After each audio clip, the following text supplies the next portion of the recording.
शायद पता होगा, है ना। आप सब जानते हैं कोलराउस के नियम के बारे में। एक तो इसके नियम को अच्छे से पढ़ लेना होता है आपको, ठीक है। आपको पता होगा अनंत अनुता पर, है ना, या अनंत सांता पर किसी भी व्यक्तिगत घटना की जो क्या होती है, मोलर चालकता या तुल्यांकी चालकता, इसके दरमियान विज्ञान और आयनिक चालकता के योग के बराबर होती है। ध्यान देना होता है, चाहे मोलर चालकता हो या फिर तुल्यांकी चालकता हो, उन जो आपके व्यक्तिगत घटना लिए गए हैं उनके धनायन और ऋणायन की आयनिक चालकता के योग के बराबर होती है। सिंपल भाषा में आप समझ लोगे, मतलब किसी भी वैद्युत घटना की मोलर या तुल्यांकी चालकता उस वैद्युत घटना के धनायन और ऋणायन के योग के बराबर होती है। आप इसे सिंपल भाषा में याद कर लोगे तो आप वहां पे आराम से कर लोगे, ठीक है ना। इसके अनुप्रयोग की बात कर लेता हूं मैं। अनुप्रयोग में आपसे ध्यान देना होता है। एक अनुप्रयोग मोस्ट है, सबसे पहला वाला जो अनुप्रयोग है वो आपसे क्वेश्चन में पूछेगा कि दुर्बल वैद्युत घटना की अनंत चालकता कैसे निकालते हैं, है ना। तो दुर्बल वैद्युत घटना की अनंत पर मोलर चालकता को परबल के द्वारा निकाला जाता है। ये सपोज दैट आपको फॉर्मिक एसिड की निकालनी है, किसकी निकालनी है आपको, HCOOH होता है फॉर्मिक एसिड, क्लियर रहेगा। तो आपको उसकी क्या निकालनी है, मोलर चालकता निकालनी है। किसकी निकालनी है, फॉर्मिक एसिड की निकालनी है आपको। HCOOH क्या होता है, फॉर्मिक एसिड होता है। आपको इसकी निकालनी है मोलर चालकता, तो इसकी किसके द्वारा निकालोगे आप, परबल के द्वारा निकालेंगे, ठीक है ना। लेकिन ये भी आपको ध्यान हो, उन परबल विद्युत घटना में इसमें ये जो आपका जो फॉर्मिक एसिड आया इसके आयन प्रेजेंस हो, मतलब HCOO भी हो और H भी हो। आपको जिस कंपाउंड की, है ना, क्या निकालनी है, मोलर चालकता निकालनी है। जैसे सपोज देख आपको CH3COOH की निकालनी है। किसकी निकालनी है आपको, CH3COOH की निकालनी है, ठीक है ना। तो इसकी मोलर चालकता को निकालने के लिए वो निकाली जाएगी परबल के द्वारा। लेकिन ये आपको ध्यान देना है, परबल में, परबल विद्युत अपघट्य में इसके आयन प्रेजेंस होने चाहिए। इसके आयन कौन कौन से, इसका एसिटेट आयन है और H+ आयन है। तो इसका मतलब क्या हुआ कि जो दो इलेक्ट्रोलाइट होंगे, जो दो परबल वैद्युत अपघट्य होंगे, उनमें क्या मिलेंगे आपको, एक तो मिलेगा एसिटेट आयन, क्या मिलेगा, एक मिलेगा H+। ये माइंड में टच कर लो बस। ये तीसरा आपको ध्यान देना होता है। तीसरा क्या होगा, देखो दो तो आपको यहीं से मिल गए परबल, दो तो आपको परबल यहीं से मिल जाएंगे। जैसे HCOOH की बात कर रहा हूँ, तो HCOO पर आएगा माइनस और H पर आएगा प्लस। एक में ये मिले, एक में ये मिले, तो दो में आपको ये मिल गए नहीं। क्यों, इनको क्यों ले रहे, क्योंकि आपको ये बनाना है, ये बनाना है तो ये प्रेजेंस होने चाहिए ना वहां पे, तभी तो बनेगा, नहीं बनेगा, क्लियर है क्या। तो आपको ध्यान, तीसरा पॉइंट आपको ध्यान देना। तीसरा पॉइंट जो आप लोगे वो लोगे परबल अम्ल परबल अक्षार से बना लवण, है ना। परबल अम्ल परबल अक्षार से बना लवण जो कट जाए वो ऐसा लेना है। मतलब क्या कहना चाह रहा हूं मैं आपसे, मतलब मैं ये कहना चाह रहा हूं आपसे, जैसे सपोज दैट आपको इसकी मोलर चालकता को निकालना है HCOOH की, तो एक में तो क्या होगा, परबल में HCOO माइनस होगा, एक में H+ होगा, और एक में आपको ध्यान देना होता है जो इनके साथ लोगे आप, जो इनके साथ लोगे। जैसे सपोज दैट यहाँ पे ले लिया Na, यहाँ पे ले लिया Cl, तो ये दोनों में आ रहा है Cl, तो दोनों में लेना। तीसरा ये लोगे आप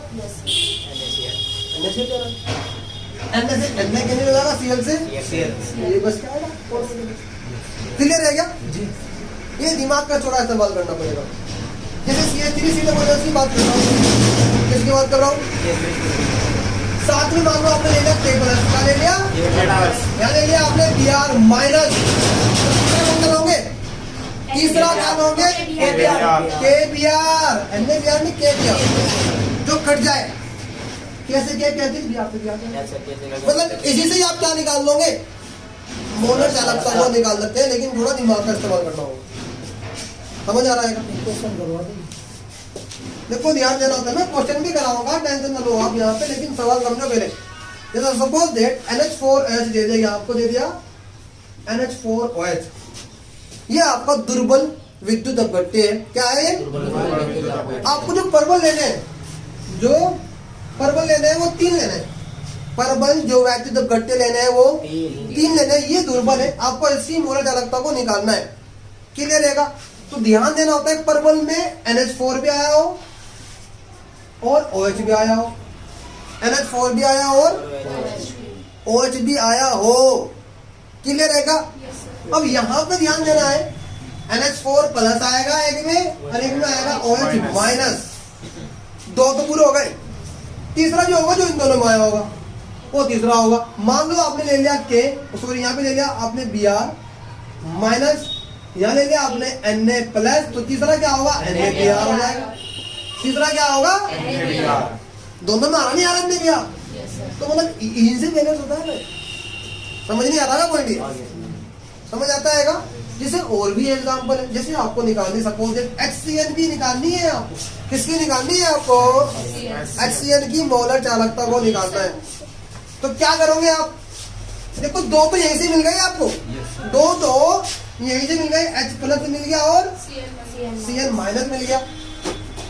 क्लियर रहेगा? H प्लस मिल गया और Cl माइनस मिल गया, तो तीसरा पार्ट यहीं से ही आएगा। कैसे आएगा? जैसे सपोज दैट आपने ले लिया, आपने ले लिया यहाँ पे I minus, suppose that I minus आपने क्या ले लिया? I माइनस ले लिया, और यहाँ पे ले लिया आपने Li प्लस, क्या ले लिया? तो तीसरा क्या होगा? Li होगा नहीं होगा? तीसरा क्या होगा भाई? Li होगा। तो यहीं से ही आप क्या कर सकते हैं, क्या कर लोगे? दुर्बल वैद्युत अपघट्य की मोलर चालकता को निकाल सकते हो। दिमाग का इस्तेमाल करना है। एक जो भी ध्यान रखो, आपसे पूछा गया कि आपको एसिटिक एसिड की मोलर चालकता को निकालना है कोलाउस के नियम से। सबसे पहले आपको एसिटिक अम्ल का फॉर्मूला बताओ, वो होता है CH3COOH। फिर आपको दिमाग का इस्तेमाल करना पड़ेगा थोड़ा सा वहां पे। एसिटिक अम्ल में क्या दो आयन आएंगे? CH3COOH में दो, एक तो CH3CO माइनस आएगा और एक आएगा H प्लस। इसका मतलब क्या हुआ कि ये दो प्रबल वैद्युत अपघट्य हो गए। कितने हो गए? दो प्रबल। और तीसरा भी इनसे ही बनेगा, जो इनके साथ अटैच होगा वो तीसरा भी इनसे ही बनेगा। जैसे यहाँ पे हमने लिया था, आपको CH3COOH की निकालनी है, एक इनमें क्या आ गया? एसिड आयन आ गया, एक आपका H प्लस आयन आ गया। तीसरा भी इनसे बना, दोनों से KR से बना, तीसरा बना नहीं बना। अब यहाँ पे कुछ और भी ले सकते हो। आपने K की जगह ले लिया, मान लो ले लिया Na प्लस, यहाँ पे ले लिया आपने I माइनस, तो अब क्या हो गया? Na। चेंज कर सकते हो आप, लेकिन ध्यान देना होता है, आप जो तीसरा लेवल लोगे वो प्रबल अम्ल और प्रबल अक्षार से लेना होता है, जो प्रबल अक्षार से बना।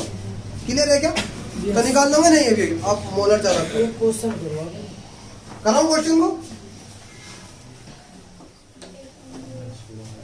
जैसे क्वेश्चन दिया गया है, आपको ध्यान देना होता है, ठीक है ना? आपसे पूछा गया कि NH4OH की अनंत तनुता पर मोलर चालकता निकालो, ठीक है ना? NH4OH की अनंत तनुता पर मोलर चालकता को निकालना होता है, लेकिन उससे पहले आपको कोलाउस का नियम 100% आना चाहिए। अगर वो नहीं आता होगा तो आप नहीं कर पाओगे। तो कोलाउस का नियम में आपको रिकॉल कराते एक बार ध्यान देना होता है। देखिए यहाँ पे ध्यान दो एक बार, यहाँ पे आपने पहले NaCl को ब्रेक करना है, Na पर आएगा प्लस माइनस। कोलाउस का नियम क्या कहता है कि अनंत तनुता या जीरो सांद्रता पर, ये अनंत तनुता हो गई, इन्फिनिटी बोलते हैं इसको। ये मोलर चालकता का गेन हो गया। वैद्युत अपघट्य कौन है यहाँ पे? NaCl है। कौन है यहाँ पे? NaCl है। इसकी जो मोलर चालकता होगी, इसके धनायन और इसकी क्या ऋणायन की आयनिक चालकता होगी। आयनिक चालकता क्या होती है पहले आपको ये समझना होता है। लैम्डा को बोलते हैं भाई आयनिक चालकता, बोलते हैं लैम्डा को बोला जाता है आयनिक चालकता। क्लियर है क्या? किसकी बोला है? Na प्लस और Cl माइनस के योग के क्या होगी? बराबर। यही तो कोलाउस का नियम है भाई। ये कोलाउस का नियम है, सिंपल था पॉइंट, ठीक है ना जी। तो किसी भी वैद्युत अपघट्यों की अनंत तनुता पर मोलर चालकता उसके धनायन और ऋणायन के आयनिक चालकता के, किसके? आयनिक चालकता के योग के बराबर होती है। यहाँ पे आयनिक चालकता क्या होगी? लैम्डा। क्या होगा? आयनिक चालकता। डेल्टा M क्या होगा? मोलर चालकता। क्लियर क्या? आयनिक क्या होगी, मोलर क्या होगी, ये शायद समझ आता है आपको। जी ठीक है ना। अब इसमें मैं सवाल कर लेता हूँ। ऐसे ही आपको ये भी ध्यान देना होता है, ये तो हमने मोलर चालकता निकाली है। अगर आपसे पूछा इसी क्वेश्चन की तुल्यांकी चालकता भी निकालो, तो तुल्यांकी को आपको ध्यान देना होता है। ये तो इन्फिनिटिव आ गया, तो अनंत तनुता हो गई। क्या हो गई ये? ई क्यू लगा दिया आपने। तुल्यांकी चालकता के लिए क्या हो गई ये? तुल्यांकी चालकता। तुल्यांकी चालकता हो गई ये। किसकी निकाल रहे हो आप? NaCl की निकाल रहे हो। तो लैम्डा m जो आएगा Na प्लस आएगा, और लैम्डा m आएगा Cl माइनस आएगा। और आपको ये ध्यान देना होता है, क्या ध्यान देना होता है? तुल्यांकी चालकता में जो इनके कैटायन और एनायन के नंबर होते हैं उनसे डिवाइड करना होता है। धनायन और ऋणायन के नंबर, मतलब 1/ZC 1/ZA। Z क्या होता है? नंबर।